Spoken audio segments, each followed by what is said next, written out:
আসসালামু আলাইকুম। মাসুম নিউজ ভিডিওর পক্ষ থেকে সকলকে আন্তরিক মোবারকবাদ ও শুভেচ্ছা জানাচ্ছি। আজকের আলোচনার বিষয় হচ্ছে মমতাজ প্রসঙ্গে। কণ্ঠশিল্পী এবং সাবেক আওয়ামী লীগের এমপি মানিকগঞ্জ সিংগাইরের মমতাজ। তা আসলে মমতাজকে নিয়ে তো আর নতুন কিছু বলার নাই, কারণ মমতাজ সবসময়ই আলোচিত সমালোচিত। এটা সে প্রথম থেকেই, কারণ সে 5 টাকা 10 টাকা 100 টাকার বিনিময়ে রাস্তাঘাটে ফুটপাতে গান করত। সেখান থেকে আস্তে আস্তে লোক বাংলার যত পালা গান আছে, মঞ্চে যত গান আছে, এবং এক সময়ে সে অনেক ধরনের ক্যাসেট করত। তো তখন তার গান মূলত গ্রাম বাংলার মানুষের শুনতো। যাই হোক, এটা অনেকেরই ইতিহাস জানা আছে, এই ব্যাপারে না বলি। তা মূল আলোচনার বিষয় হলো, আজকে মমতাজকে কাশিমপুর কারাগার থেকে মানিকগঞ্জ আদালতে নেওয়া হয়। তো সেখানে পৃথক 2টি মামলায় তাকে 6 দিনের রিমান্ড মঞ্জুর করে। তো মজার ব্যাপার হচ্ছে, গাড়িতে ওঠানোর সময় তো উৎসুক জনতা তাকে জুতা, ডিম এবং আরও বিভিন্ন ধরনের গালাগালি তো আছেই। তো দেখা গেছে এমন অবস্থা যে মমতাজের তো মাথায় হেলমেট পরা ছিল, হেলমেটের উপরে শুধু দেখা যাচ্ছে ডিমের হলুদ অংশ, আর গালাগালি পাশাপাশি আছে। এবং আমি লক্ষ্য করলাম যে অনেক পুলিশের গায়েও ডিমের পচা ডিম বা ভালো ডিম যাই হোক না কেন, ডিম লেগে আছে। তাই আসলে এত জনগণের সাথে এত কয়জন পুলিশ বা কী করবে? যাই হোক, তাকে কোনোভাবে গাড়িতে তোলা হয়েছে। তো এখন ব্যাপার হলো যে আসলে মমতাজের উপরে এত ক্ষোভ কেন? আরও তো আওয়ামী লীগের অনেক নেতাকর্মী ছিল, অ্যারেস্ট হয়েছে, তারাও আদালতে গেছে, হয়তো ডিম নিক্ষেপ অনেকের ক্ষেত্রেই হয়েছে। কিন্তু মমতাজ বরাবর সবার মন জয় করে চলছে, কিন্তু তার প্রতি তো একটা আলাদা সিম্প্যাথি জনগণের থাকা উচিত ছিল। আর কি বলবো, যদি আপনার বাবাকে মাকে যদি কেউ গালাগালি করে, যদি আপনি তখন অসহায় থাকেন, আর এইটা যদি আপনি চান যে ঠিক আছে আমি এখন অসহায় আছি, চুপ আছি, কিন্তু যখন আপনার সুযোগ আসবে তখন তো তার জবাব দেবেন, এটাই স্বাভাবিক। কারণ উনি শহীদ জিয়া এবং বেগম খালেদা জিয়াকে নিয়ে অনেক খারাপ খারাপ কথা বলছে সংসদের মতো জায়গায়, এবং আওয়ামী লীগের রঙ্গমঞ্চের যারা ছিলেন এমপি, মন্ত্রী এবং স্বয়ং শেখ হাসিনা সবাই হাতে তালি দিছে যে না ঠিক আছে। এখন শেখ হাসিনা ঠিকই পালিয়ে গেছে, আরও বড় বড় নেতাকর্মী যারা ছিল তারা পালিয়ে গেছে। যাই হোক, মমতাজ পালাতে পারেনি, এখন তার তো পাপের শাস্তি সে পাচ্ছে। তো যাই বলি না কেন, যে কোনো মানুষেরই একটা খারাপ কাজ করুক ভালো কাজ করুক, যাই হোক না কেন, একটা লিমিট থাকা দরকার। আপনি ভালো কাজও করবেন, তারও একটা লিমিট থাকতে হবে। কারণ আপনি যে ভালো কাজটা করবেন সেটা যেন সবসময় একইভাবে বজায় রাখতে পারেন। আবার খারাপ কাজ করবেন, আপনার চিন্তা করতে হবে যে আমি এখন খারাপ করতেছি, ভবিষ্যতে আমি এইটার জন্য কোনো সমস্যার সম্মুখীন হব কি না, এটা ভাবতে হবে।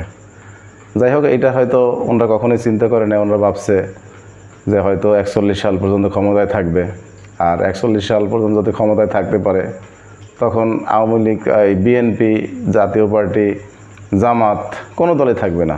এই যেমন গত নির্বাচন হয়েছিল, শেখ হাসিনা আর হলো ডামি, তার মানে নৌকা বনাম নৌকা।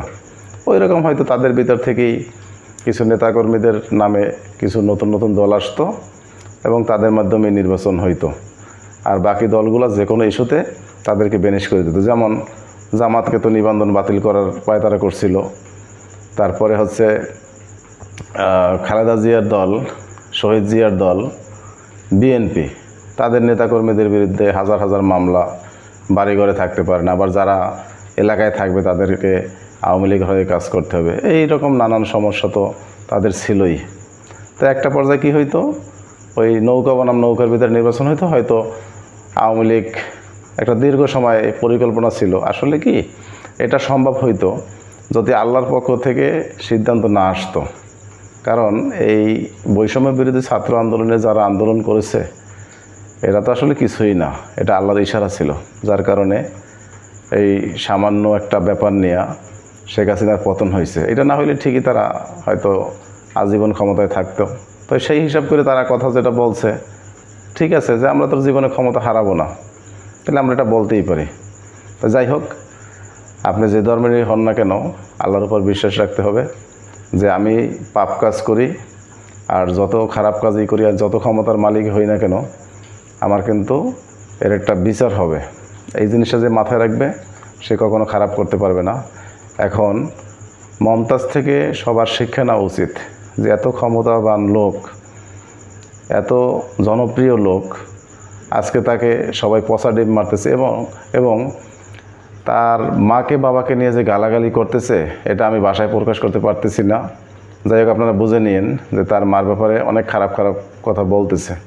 তো এখন যেই লোকটা একটা জায়গায় কনসার্ট করতে গেলে বা একটা গান গাওয়ার অনুষ্ঠানে গেলে হাজার হাজার লোক তাকে টিকিট কেটে দেখতে আসতো এবং এক নজর দেখার জন্য, যার জন্য পাগল ছিল, আজকে সেই মমতাজকে ডিম ছুঁড়ে মারে, জুতা মারে এবং মিছিল দেয় মমতাজের দুই গালে জুতা মারো তালে তালে, এবং তালে তালে মারছেও, মারে দেখাই দিয়েছে। শুধু স্লোগানই শেষ হয় নাই, মারছে। হয়তো তার মাথায় যদি হেলমেট না থাকতো, যতগুলি ডিম পড়ছে হয়তো সে পুরোটা হলুদ হয়ে যেত।